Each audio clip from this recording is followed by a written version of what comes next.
Nós escolhemos a epístola, né, de Efésios, primeiro que, do meu ponto de vista, né, ela tem uma divisão muito interessante. Ela trabalha o aspecto teológico do pensamento paulino, mas também ela traz uma vida prática para a vida cristã. E há uma divisão, né, que é muito comum, de que até o capítulo 3 você tem as bases da vida cristã. E a partir do capítulo 3 de Efésios, você terá aí a prática até o capítulo 3, a prática do pensamento cristão, de como Paulo desenvolveu a teologia da vida cristã. E a partir do capítulo 3, a prática, de fato, de como deve ser o comportamento do cristão, né?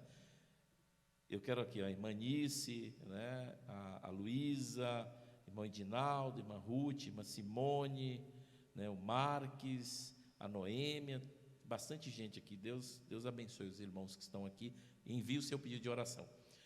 E a partir do capítulo 3, como voltando, você tem essa prática da vida cristã. E hoje nós vamos falar do capítulo 1, o primeiro aspecto, exatamente o Efésios capítulo 1, versículo 3 e 4. Efésios capítulo 1, versículo 3 e 4.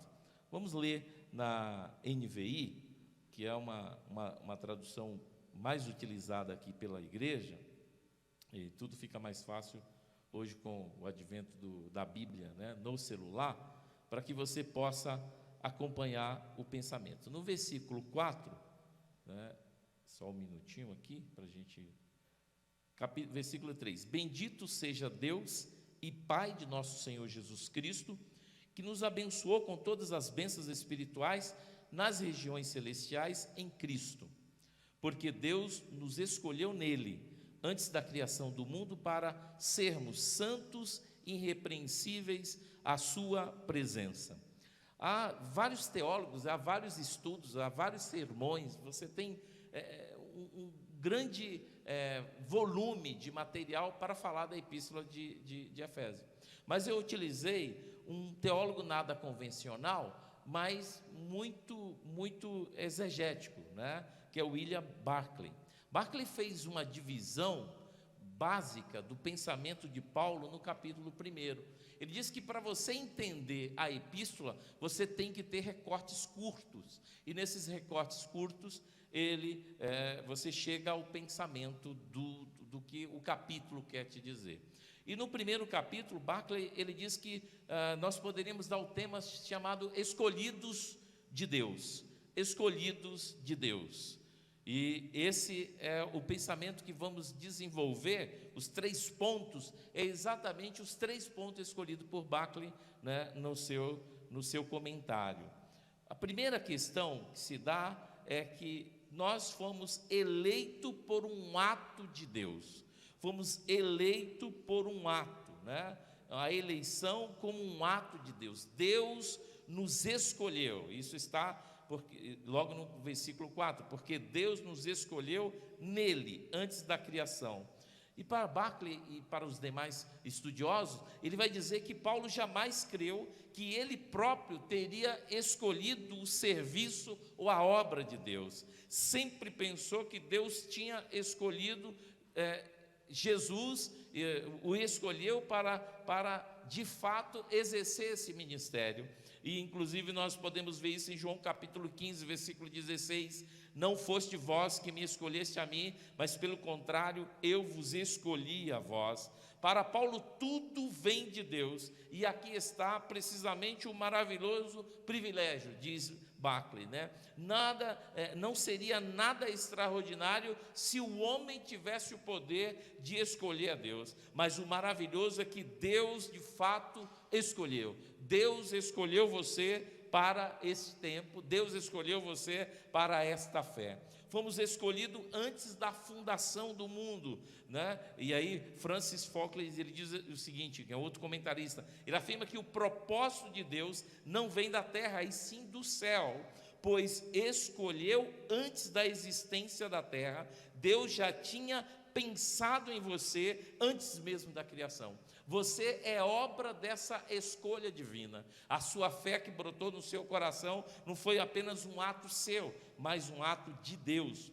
Esta escolha não é sua, não vem das suas forças humanas, vem de Deus. Ele elegeu e Ele te escolheu, Ele formou com um propósito de você ser santo e ser irrepreensível, que nós vamos pensar logo mais. Calvino diz o seguinte, sobre o fundamento dessa escolha. Calvino diz que é a primeira de todas as bênçãos, a primeira e a maior bênção que poderíamos recebermos de Deus é sermos seu filho, é a salvação. Ele te escolheu, Ele te escolhe, Ele te elegeu em todas as coisas. A maior bênção, diz Calvino, não é a saúde física, a maior bênção não são os bens materiais, não são os filhos, não é a família. Tudo isso é importante, mas a maior de todas as bênçãos é que você é salvo, é que você é um escolhido de Deus para a salvação, é de que você foi marcado por Deus para estar na vida eterna e celestial com Ele. A maior bênção que o cristão deve almejar é ter o seu nome escrito no livro da vida, diz F.F. Bruce ao comentar sobre esse tema. Então, a minha pergunta é: o que você tem feito com esse privilégio de ter sido escolhido por Deus, de ser filho de Deus, de ter a marca de Deus no seu coração? O que você tem feito? Muitas vezes nós estamos aí tão apreensivos, não é? Querendo de fato essa saúde social, não é? Voltarmos a ter as nossas atividades, voltarmos a ter uma vida normal, e quando que o maior de todos os privilégios você não perdeu, eu não perdi, é sermos filhos de Deus. Essa semana aconteceu algo muito interessante. O moço estava a comentar sobre o seu processo, e ele queria comentar sobre como desenvolveu o advogado que ele escolheu, e ele disse assim: olha, pastor, nessa pandemia eu escolhi mudar algumas atitudes, e entre elas se eu não puder elogiar, falar mal também eu não vou. Veja, que coisa, que consciência interessante. Esse moço percebeu que neste momento de pandemia é o momento de fazer uma releitura, e quem sabe eu estou te convidando para você fazer uma leitura um pouco mais profunda. Você foi escolhido por Deus para servi-lo, para estar na presença dEle, para adorá-lo, para estar acompanhando a sua vida de oração, para ler a palavra, para marcar a sua vida espiritual. Você foi escolhido por Deus para esse tempo. Você e eu temos o privilégio de vivenciarmos algo jamais experimentado, talvez pela nossa geração, né? Termos o templo fechado, não podemos estarmos na igreja, não podemos abraçarmos os nossos irmãos, mas nós não perdemos a eleição, continuamos eleito, escolhido, predestinado para esse tempo, predestinado para a salvação.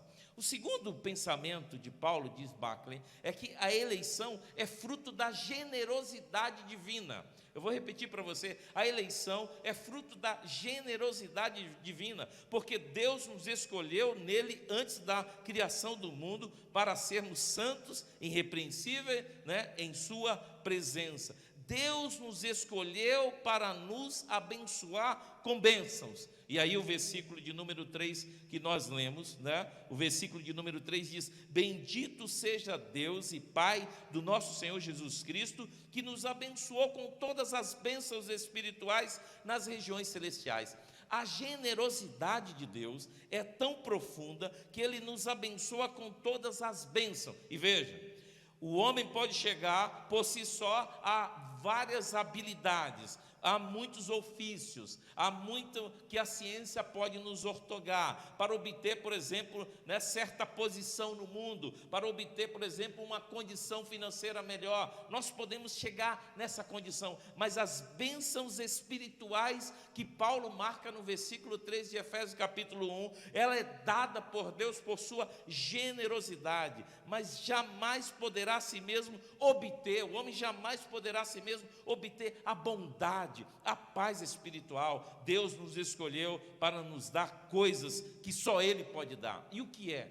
Essa que é a grande pergunta. E a F.F. Bruce nos desenvolveu um pensamento sobre o versículo 3, que ele entende que é a chave do capítulo 1 da epístola. Ele diz quais seriam essas bênçãos, né, ilimitadas que Deus nos outorgou em Cristo Jesus, pela sua generosidade, eleito para isso. Está no último slide. Enquanto eu estarei lendo, eu quero que você acompanhe essa leitura bíblica, né? Que F.F. Bruce diz que seria essas bênçãos. A primeira de todas as bênçãos foi aquela prometida a Abraão, e está em Gênesis capítulo 12, versículo 2 e 3. Farei de você um grande povo, e o abençoarei, e o tornarei famoso o seu nome, e você será uma bênção. E abençoarei os que te abençoarem, e amaldiçoarei os que te amaldiçoarem, e por meio de você todos os povos da terra serão abençoados. Qual é a primeira bênção que Abraão conquistou e que eu e você conquistamos em Cristo? Nós nos tornamos povo de Deus. Veja, a segunda bênção, diz F.F. Bruce, está em Joel capítulo 2, versículo 28. E depois disso, derramarei do meu espírito sobre todos os povos, e os meus filhos e as suas filhas profetizarão, e os velhos terão sonhos, e os jovens terão visões. Olha que coisa legal, o finalzinho desse texto daria um sermão, né?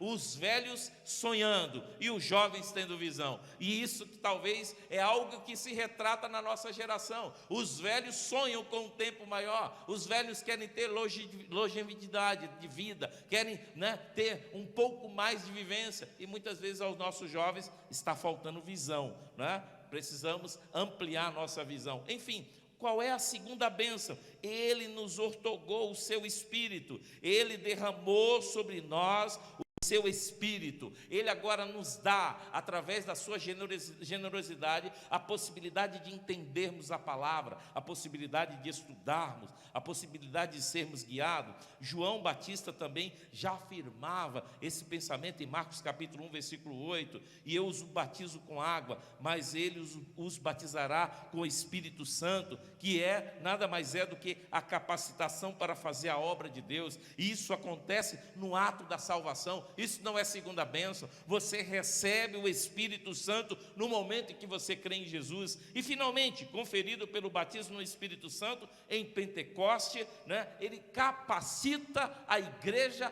para fazer a diferença na terra. Em Atos capítulo 1, versículo 8, mas receberão poder quando o Espírito Santo descer sobre vocês, e vocês serão minhas testemunhas em Jerusalém, em toda a Judéia, Samaria e até os confins da terra. Olha que bênção da generosidade de Deus.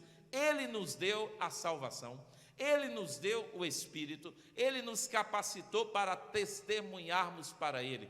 Essa é a generosidade que F.F. Bruce diz que nós podemos entender o capítulo 3 de Efésios capítulo 1. As bênçãos espirituais estão sobre você, meu irmão, minha irmã. As bênçãos espirituais do Senhor estão sobre sua casa, estão sobre o seu lar. E quais são essas bênçãos? Não são os bens materiais que você conquistou, não é o carro que você conquistou ao longo da sua vida, não é a casa que você mora, é o privilégio dessa salvação, é o privilégio de ter e ser guiado pelo Espírito Santo de Deus, é o privilégio de poder testemunhar para o Senhor.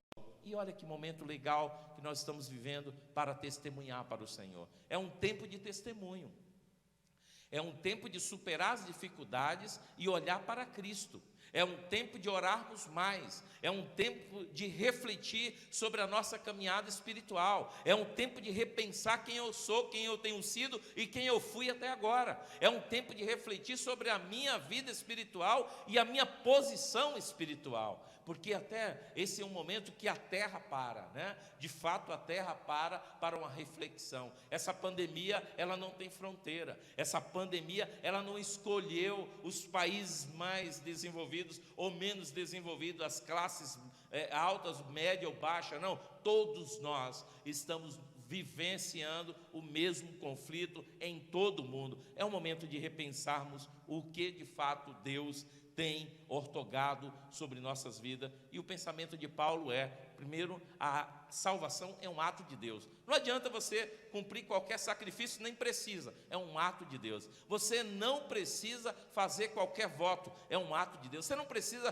fazer qualquer sacrifício, é um ato de Deus. As bênçãos espirituais é generosidade de Deus. Você não precisa trazer sua oferta para receber bênção, é generosidade de Deus, é bênção de Deus, é ato deliberativo de Deus, é a liberalidade do amor de Deus sobre mim e sobre a sua vida, e é isso que o pensamento de Paulo ortoga em todo o capítulo 1. E por último, o propósito da eleição. Eu fui eleito, um ato de Deus, amém, glória a Deus. Eu recebo as bênçãos, pela sua generosidade. Agora, qual é o propósito? Em Efésios capítulo 1, capítulo 1, versículo 4, finalzinho ele diz: para sermos santos e irrepreensíveis. Deus nos escolhe para que sejamos santos, sem mancha. Estas duas afirmações são de importância para o pensamento de Paulo. E no grego, a palavra santo aqui dá a ideia de ágios, que contém sempre a ideia de diferença, de separação. Algo que é ágios é diferente das coisas ordinárias. Um templo é santo porque é diferente dos demais edifícios, Se nós dissermos, olha, esse templo, esse prédio aqui, ele é um prédio santificado, Porque ele é diferente dos demais edifícios. Mas o que se paira para a teologia cristã é que essa santidade, ela não abraça a parede, essa santidade, ela não se materializa nos bens que nós possuímos, ela está intimamente ligada ao nosso caráter, à nossa vida. Um sacerdote é santo porque ele é diferente de um homem comum, Uma vítima é santa porque é diferente dos demais animais. O ser humano, ele tem a possibilidade de ser santo porque ele se santifica para Deus, ele se separa para Deus.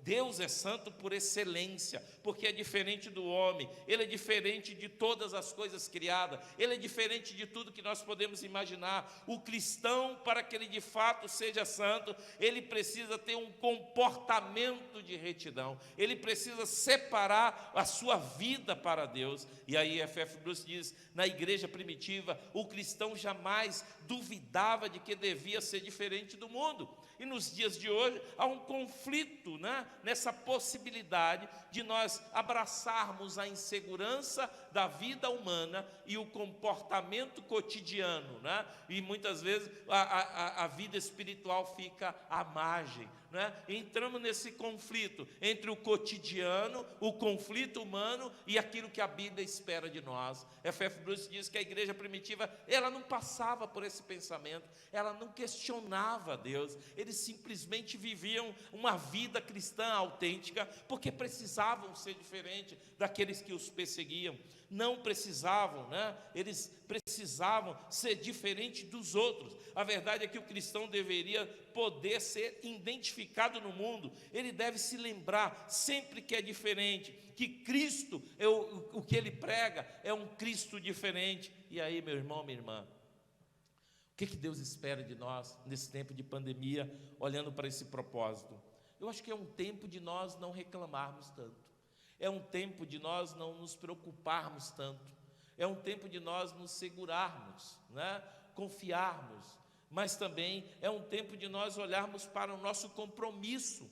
Será que eu só contribuo com a minha igreja se eu tiver a possibilidade de ir na igreja? Se eu não posso ir na igreja, então eu estou livre do meu compromisso para com Deus. Não, o meu compromisso não é com a igreja, o meu compromisso é com o meu Deus. Será que eu vou viver uma vida, diferente daqueles padrões que eu vivia quando a igreja estava aberta? Não, porque o pastor, ele não está me olhando, o pastor não está me vendo, o pastor não sabe o que eu faço, o pastor não olha para a minha vida diária, até porque nessa pandemia há um distanciamento. Não, a minha vida tem um propósito. Eu devo ser santo independente do olhar da igreja. Eu devo ter o meu compromisso independente se a minha igreja está com a porta aberta ou fechada. Eu tenho que honrar o meu compromisso.